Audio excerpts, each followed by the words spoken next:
What's up, guys? It's Fire on Files here, aka Mason. I don't have a lot of viewers, don't have a lot of subscribers, so if this is your first time running across my channel, I'm just some kid who likes talking, showing, and trying to help people with guns. Today we're talking about super safeties and troubleshooting the most common problems with super safeties. And by the end of this video, if you do everything all the steps I tell you, you're gonna have a super safety that runs. So what is a super safety? I got a couple things off to the side I'll show you. Super safety is an FRT. A lot of people ask me, especially at my work, would you rather an FRT or a super safety? They're the same thing. An FRT is a broad term. Just like you say, oh, he has a gun. Well, there's multiple different types of guns. Does he have a Smith & Wesson? Does he has a FN? Does he have a Glock? So FRT is a wide term. There's Delta Team Tactical, there's Super Safety, there's Rare Breed. Rare Breed's kind of not around anymore, but Super Safeties falls into the FRT category. So a Super Safety is an FRT, and this is all it is. That's that little lever right there. That's what resets your trigger, and then back here you have your button. So it's not a switch, and I'm gonna show that right here. So watch my finger carefully. Pull the trigger. Hammer goes off, rounds fired. Hammer comes back. Now watch my finger whenever I push this lever. You see my finger go forward? And it goes forward again. Another round goes off. So it's a force reset. It forces your finger forward, and since you're holding the trigger, you're re-pulling the trigger. So one trigger pull per round that is fired. So this is not a full auto. This is a semi-auto gun. It just shoots extremely fast, like a full auto gun. And the only thing that's remotely close to a full auto is just the fire rate. Everything else is completely different. So some of the biggest things people run into with super safeties is light perma strikes, install, and then your BCG getting stuck in the rear of your gun. Now I'll kind of explain that one some more, because that's the most common you see. So let's get into it. This is my super safety rifle. I have this rifle is a super safety rifle. Usually I don't run a bipod. I put this on because I thought me and my sister were going to go to the range today, and this is too heavy for her to hold, so I put this little guy on there so she can set down the gun and have fun. But we didn't end up going today, so usually this isn't on here. But super safety rifle, and then a super safety lower. Now this lower used to be on this rifle, right? This lower probably, and I'm not joking, has about 2,000 rounds. It's kind of dirty. Has about 2,000 rounds of super safe. You can even see my super safe. You see that where that metal is coming into contact with your BCG. So this lower has about 2,000 rounds on it in super safe, and that's only within like 2 or 3 months. So I shoot a lot, I literally shoot almost every single day. I'm not lying, just because my job requires it. So I'm gonna kind of tell y'all what you need to know to get these things running to where you can, have 2,000 rounds on your lower, and it works, because that's a lot of shooting. So if I can get mine this reliable, and I don't have a lot of reliability issues, if at all, whenever I do, it's with the upper, and we'll get into that. But these guys super reliable, so if you follow the instructions, you can get your lowers to be just as reliable. This upper has about 2,000 rounds super safe. Like I said, that lower was on this upper. This is a different lower that I had painted to match the gun. This lower probably has about 200, 300 rounds of super safe on it. So not a whole lot, but I know this one's going to be just as reliable, if not more, than that one. So one of the most common problems, and I'm not going to do this right here because YouTube says you can't show how to take down firearms for some reason. So firearm is broken in half. One of the biggest things people get is light primer strike. So a light primer strike is you'll go to shoot, and this doesn't happen on semi-auto. People are like, oh, well, it shoots fine. Semi, you go force reset, you'll get a little burst, and then it'll stop shooting. And then they'll take out their casing, and then right there on the primer, where my fingernail's pointing to, see if I can get that to focus. Can we get it to focus? Okay, it's not wanting to focus. Well, right there on that primer is where you'll get a light primer strike because that's the primer. You'll look at it, the round will not be fired. You know this obviously because the round is still in the casing, and you look back there and there's a little dot on the back of your primer. So you have a light primer strike. That happens for a couple of reasons.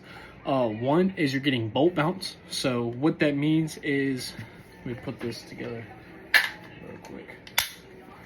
So what that means is whenever you're shooting so fast, the bolt's going boom, boom, boom, you're shooting. What's happening is whenever you're shooting that fast, now look right here, your bolt will go, it'll eject a round, load a new round, and then it'll bounce. It's called bolt bounce. So it goes in, but since it's going so fast, it bounces back, and it'll sit just like that. You see that little gap right there? So your BCG is going, going, going, and then one time it'll hit that wall, and it'll bounce back. So that's what you call it, bolt bounce, and it'll go, you know, you're shooting, and the next thing you know, your bolt bounces back just like that, and that's just enough to take the rifle out of battery. Look. Dead trigger. So that's just enough to take the rifle out of battery. So how we combat that is let me get this apart real quick. Oh, it's so hard to get these rifles apart sometimes, which is ridiculous. Some rifles aren't, some rifles are. This one's being mean. Okay, we'll just use this one. So to combat that, you need a heavy buffer. So there's a couple ways to go through this. I'm sure you can hear. You hear what's in there? So we're gonna get to that. A couple ways. So the easiest way is to just buy an H3 buffer. This is not an H3, this is a mil spec, but you'll buy an H3 buffer that says H3 right there. That will stop your bolt bounce. That will stop giving you like primer strikes. Your gun will run, actually shoot a little bit faster because you have that heavier bolt, sending that BCG home even faster. Another thing, you can get a rifle length buffer spring. So with that 20-inch on the wall right there, it has a buffer spring in it just like this, but it's about this much taller. So you can do a regular buffer with one of the long springs if you want to go cheap. The springs are like 15 bucks. You can get a longer spring, put it in there, and then you can get spacers that go at the bottom of your buffer tube. And whenever I say spacers, quarters. And some people are saying, fucking quarters? You have quarters in your AR? Yes, they serve a great purpose. So you drop these conveniently, they're just the right size. Drop that in there, make sure they're flat, and now they sit at the bottom. So now you're taking up some room. So there's more pressure on that spring. When people are, oh, quarters, blah, blah, blah, this and that, the quarter is bigger than the diameter of this spring. And whenever you put your spring in there, it makes perfect sense. Some people, they disown it until they realize this is all under spring tension. You don't hear them quarters in there. Them quarters are at the bottom, making the spring compress a little bit more, and it's under spring tension. So those quarters will never go anywhere. And like I said, the quarter itself is bigger than the spring. So it's not like the quarter can maneuver itself inside the spring and blow up your gun. It can't happen. It's impossible. So you can buy an H3 buffer. If you want to go the cheap route, you can buy a longer buffer spring and then add some spacers on the bottom. The most I'll do is 75 cents. If you do $2, you might start running into problems because then this guy is going to start hitting on your quarters down there. It's like 75 cents, you know, drop 3 quarters down there. Or they actually make rifle spacers, buffer spacers to do that, to, you know, cause more tension on your spring. But they're like 30 bucks for 5 of them whenever you can put 75 cents in there and, you know, call it a day. So whenever I was first getting into my super safety stuff and I was experiencing bolt bounce, and I didn't want to buy a $50 H3, I bought a $15 carbine length spring, so the or rifle length, whatever you want to call it, the long buffer spring for those long rifles, and then I put 75 cents down there, and it ran flawlessly with a regular a mil spec buffer. So that will get rid of your bolt bounce. Another thing, whenever it comes to force resets, especially super safeties, whenever you go and charge your weapon, you go to charge, and now your BCG is stuck in your buffer tube. Why is your BCG getting stuck in your buffer tube? And then you gotta point it down, you gotta hit it. Let me turn back on my lights. So you gotta point your weapon down, you gotta hit the buffer tube, blah, blah, blah, do whatever, or you gotta sit there and keep charging it until your BCG comes unreleased. So I'll show why that happens here real quick. So, whenever your BCG comes back, whenever your BCG's in the gun, it comes back, it goes into your buffer right here, right? It goes into your buffer. Well, your ramp, I'm sure you can even see, you see that line right there? That's where it's coming into contact with your super safety. Because remember, this ramp feeds, well, it goes and it creates contact on that super safety. It sits flush. Whenever your gun is cycling, it goes, it scrapes the top of this. So just like that, it scrapes the top. So, and if you didn't put a spacer in here, which I'll get to, or if this is too tall, or a majority of things, or if it's just too dry, whenever you go in and charge your weapon, there's going to be too much friction between this super safety and that feed ramp, or whatever you want to call it, ramp. So that's why that happens. Now, how to combat that? Because a lot of people will install it, they'll charge their gun, and now your BCG is stuck, you know? Let's see. How to combat that? Two things. One is you need a spacer. So let me actually get the lever right here, so we're not fighting with the whole gun. So you need a spacer. There's a spacer in there. See if I can have a knife or something to point at it. I don't, of course. So there's a spacer in there that my fingernail is touching. That little box, all right? That box is going around the entirety of the super safety. What that does is keep my super safety centered. So this is very important. You can 3D print these. We 3D printed about 500 of them for like 75 cents. Never need spacers again. I have plenty of them.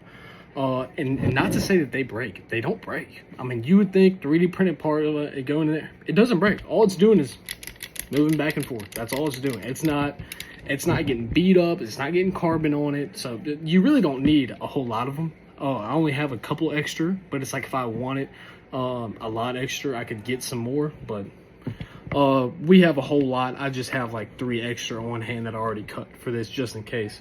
But I'm on the same spacer I've been on since I started with this lower. Like I said, 2,000 rounds, really good. This is a Palmetto State lower, a PA-15, if anybody's wondering.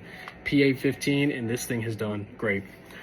So that spacer right there, you cut the spacer to the width of your lower. I'll show you this. Some lowers, whenever you buy them,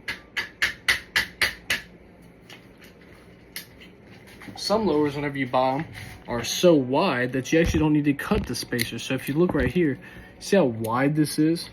I didn't cut that spacer at all. So that spacer just fit right in there. You didn't need to cut it. This is a Radical Firearms. Whereas with this, you had to cut your spacer. But remember, it's 3D printed. So you get a pair of snips, you get a pair of scissors, and you hold it and you snip it. I mean, if you mess up, hopefully you got more than one, you know? It's super easy to do. So not all lowers, you have to cut them, like on the Radical, but on the Palmetto State you do. But cutting them, and whenever they're in this little, you know, in that thinner lowers, they actually work better, in my opinion. So what does that spacer do? That spacer keeps your super safety center. So as I change modes, watch my lever right here. As I change modes, I mean, look, we'll keep it forward. I'm changing modes right now. Yes, it's going back and forth because I'm changing modes, but what's important is it's not going side to side. So if I didn't have that spacer in here and I changed my mode all the way this way, I put it on semi, well then this lever right here is going to be pushed this way, and it's going to be sitting on the right, my right, y'all's left, or vice versa, side of the hammer. That's what causes your BCG to get stuck. So you need that super safety to be perfectly center with your hammer. See how mine's perfectly center, and then I flip my switch, my super safety does not move. That's what that spacer prevents. So super safety's in the gap. This is super safety, this is the gap. Now whenever you're switching it, instead of your super safety going side to side, it stays center, and you're switching your button. So that's all that spacer does. It keeps it centered. If you're struggling, by far, this is the biggest thing, so I'm harping on it. If you're struggling, you're racking your rifle, it keeps getting stuck, you need a spacer. Now, if you have a spacer and your rifle is still getting stuck, This gets kind of tricky. This also happens not nearly as much, but whenever it does, it's like, your rifle requires a little bit of cutting. So if you rack your BCG and it gets stuck in your buffer tube and you have a spacer, that means that this is too tall. But Mason, how do I lower it? Blah blah blah. I mean, I don't want to cut my lower. This. You don't have to do any of that. All you have to do is cut a bit off of right there. So you get a Dremel, get a sandpaper if you want, or a sanding wheel, and you sand this down. So this is only if, whenever you charge your weapon, if it's getting stuck back here. Only if. If it's not doing that, you don't have to worry about this at all. This is like last resort. You shave this down right here. I don't think I did it. I didn't do it on this one. I didn't have to do it. I might be able to find a picture for you guys. Probably not. If you have any questions, comment, leave like your Insta or something, and DM me, or I'll DM you, and then ask for the picture. I'll send it to you. But all you do is cut this little guy down. You see how it's kind of curved? You're just gonna make that straight, and then sand it, of course, so it's not all gritty. So once you do that, once you have a spacer, it's not getting stuck, great. You have a spacer now, it's still getting stuck. You're gonna sand or cut that down, not a whole lot, just a little bit, guys. And then that will fix the BCG getting stuck. The last thing I see, okay, I said earlier it was installs. Installs usually aren't hard, just don't lose your detents. The last thing I see, and this is the biggest problem I have with super safeties, and this is with any force reset, and I'll explain this one. Now, this is one that not a whole lot of people run into, but if you're a man like me, and you shoot a lot, and you shoot fast a lot, this is something that you run into fairly quickly. With a lot of customers that come to the store, a bunch of them have their super safety.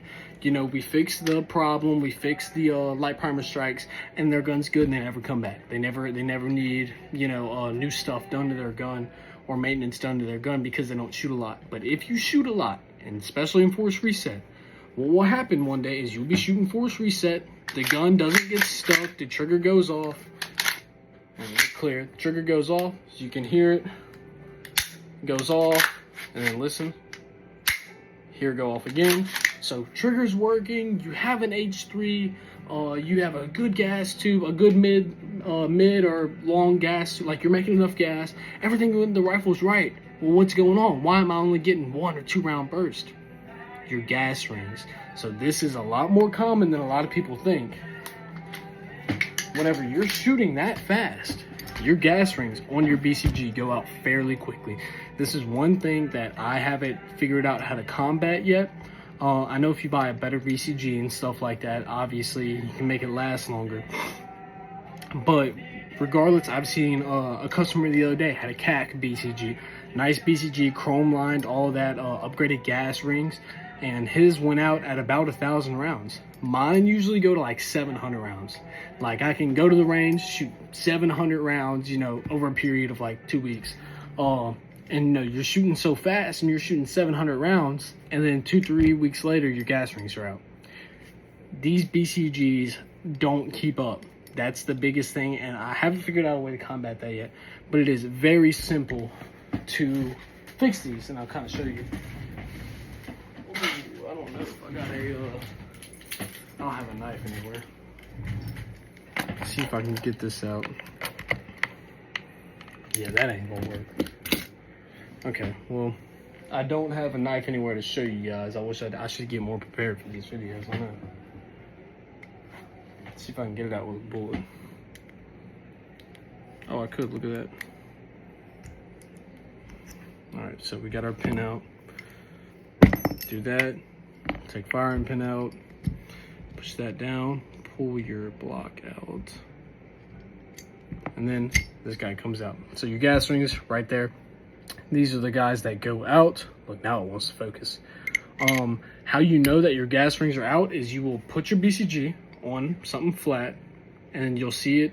If your gas rings are out, put your BCG on the table or something, and it'll go under its own weight.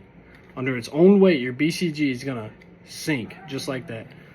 So again, you'll set it down on something, and then it sinks just like that under its own weight.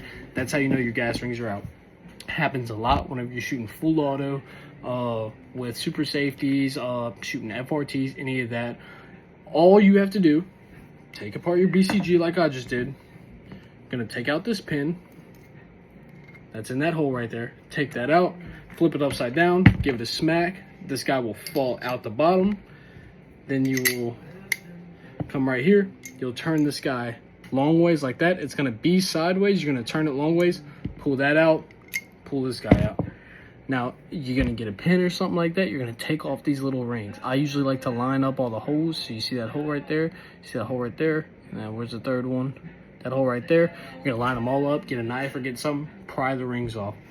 Whenever you go online, you can buy 100 rings for 25 bucks. I mean, gas rings are easy to buy, fairly easy to replace too. Don't let somebody change your gas rings, because they're gonna charge you 40 bucks. And I mean, I just told you how to take it apart. You put them on there, you can't mess it up. Change your gas rings, keep your gas rings up to date, and that will fix your issues. If your gun's not getting stuck, your super safety is working, you're creating enough gas, but it will not shoot super safe, it is a gas issue. And whenever I say gas issue, it's a gas ring issue. Now, if you have a 4-inch and you have a 300 blackout 4-inch AR pistol, well, you're not creating a lot of gas in the first place, bud. But like if you have a rifle, a 16-inch rifle, and it's happening to you, it's not a gas issue. It's because your gas rings are either about to go out or are not out yet. That's another thing. Not always will your BCG sink. So not always will you put it down and it'll sink under its own weight. Sometimes it won't, but yet you're still getting those little bursts. That means they're about to go out. Now, whenever your gas rings go out, it's nothing bad. The gun's not going to blow up or anything. You'll be able to shoot semi. Usually once they go out, you have about 100 rounds shooting semi before you start shooting and the BCG just gets caught. You start getting double feeds because it's not getting slung back hard enough to eject, or it will get slung back hard enough to eject, but not enough to catch that next round, so you'll have an empty chamber. So whenever your gas rings go out, it's not a big deal. Just change them, keep up to date with that. Try and keep a round count if you can. And if you're building like super safeties and all this cool stuff for preparation, well, then have extra BCGs on hand, because that's what you're gonna need. That's faster than changing your gas rings, changing your BCG. We're gonna put this guy back together. But that is everything whenever it comes to super safeties and most FRTs. Let's recap. You always need a spacer with super safeties. Drop in FRTs like the Delta Team Tactical, they're already aligned. You're always going to need, majority of the time, you're always going to need either a rifle length buffer spring with spacers or an H3 buffer to stop bolt bounce and to speed up the cycle of the bolt.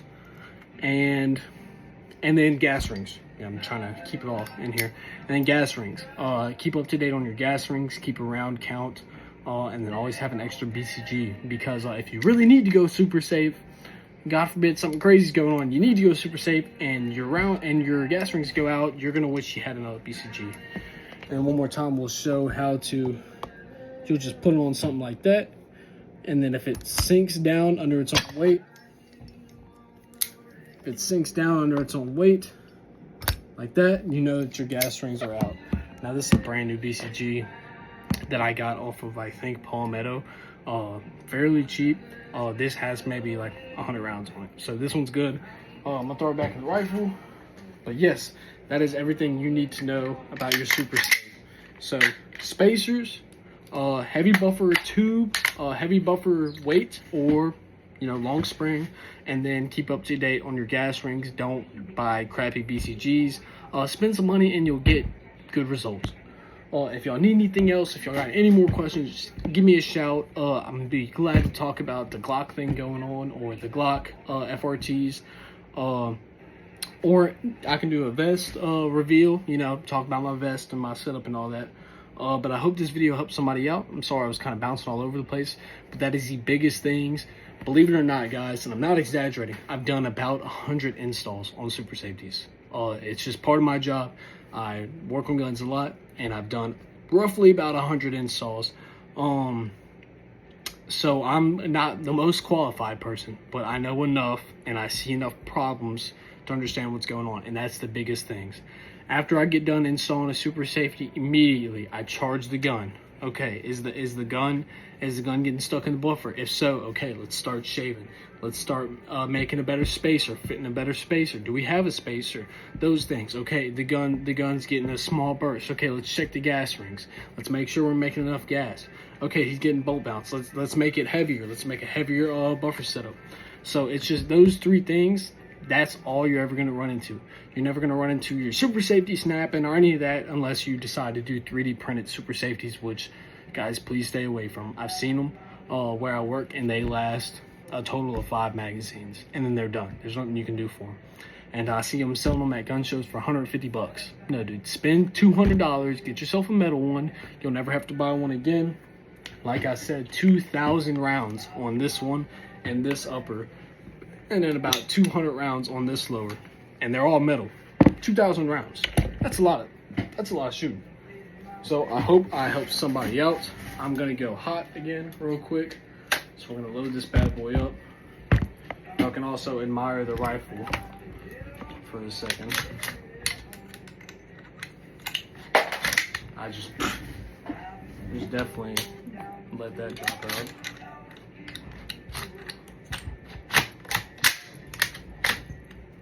Just feel it in there, and we will put that magazine back in there. But super safety rifle, this one does about 8 rounds a second. If you want to shoot faster, get a shorter barrel, so like an 8-inch. Get an 8-inch, get a heavy buffer, and get a CAC BCG with brand new gas rings, and then get a rifle length buffer spring, and you can get these puppies going to like 9-10 rounds a second, which is incredibly fast. So I hope this video helps somebody. I know I didn't really show a whole lot on how to do the things I talked about, but if you understand about guns or you know someone who does, show them this video.